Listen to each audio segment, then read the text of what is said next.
Entrepreneurs Club. Mercedes Maness for SEDIC, July 2016. With the rise of metropolitan and suburban areas, many smaller communities across the United States have suffered from a lack of downtown activity. Main Street once contained a thriving mix of retail, entertainment, and restaurants. In many small communities, the current reality of Main Street is empty storefronts and smaller retailers struggling to retain customers. A disconnect exists between our cultural understanding of rural and urban experience, and this issue is one way to bridge youth understanding of the commonality of place. Youth Engagement Leadership Programs, or YELP, hopes to prepare youth with the civic engagement and entrepreneurial skills needed for them to engage as change agents in their community. Youth learn about state and local government and how to write a business plan. Through their participation in the program, the youth demonstrate to their community the importance of youth engagement in the community's development efforts. Importantly, the program also seeks to connect rural and urban youth with one another to create a shared learning environment. YELP seeks to equip students with leadership and communication skills, a sense of civic duty, the ability to develop a business plan, a connection to his or her community, as well as self-worth and validity. After my participation in the very first YELP program in Bath County, I knew that I wanted to give back and help students the way my mentors had helped me. Pashley Griffith from the Bath County Wildcat Leadership Council said, "If adults only knew what we were capable of, they would see we have a lot to offer."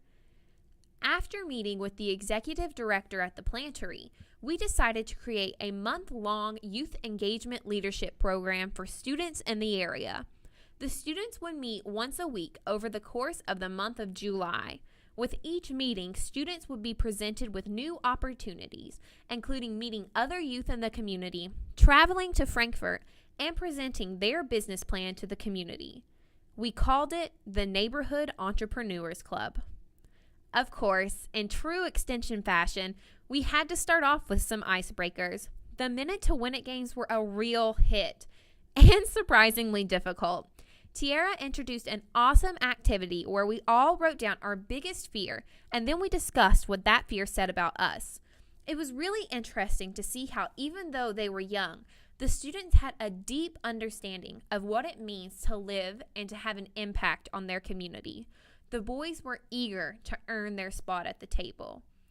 After my first meeting with these students, I knew we were on to something. The participants came from a variety of backgrounds, whether it be socioeconomic status, geographic location, or ethnicity.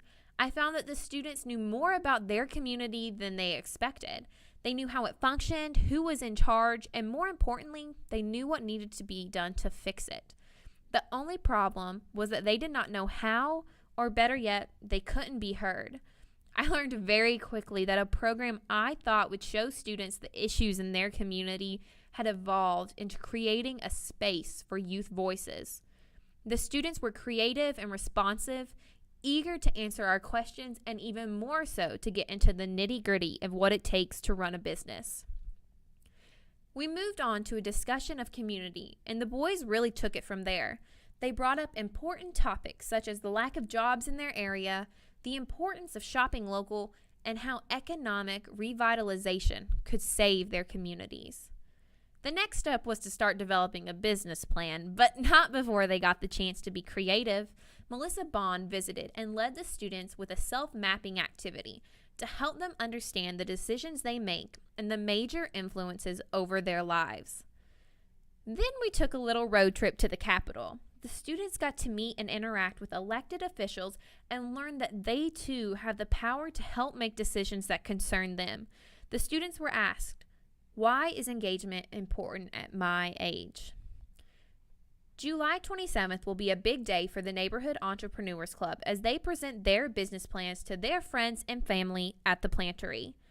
For me, the key achievements of my project were much more qualitative than quantitative.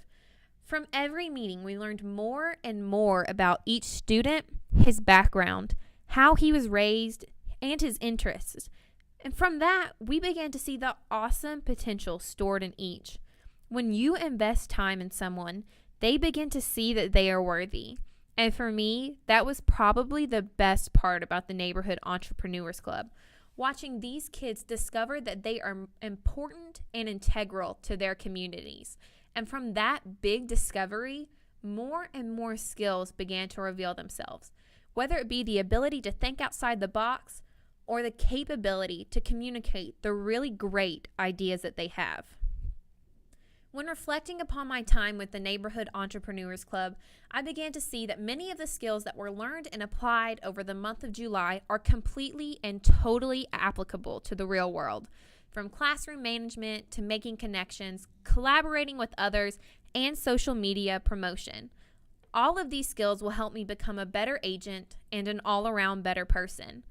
I cannot thank you enough for the awesome opportunity to spend my summer working with these great people to create great changes in the great state of Kentucky.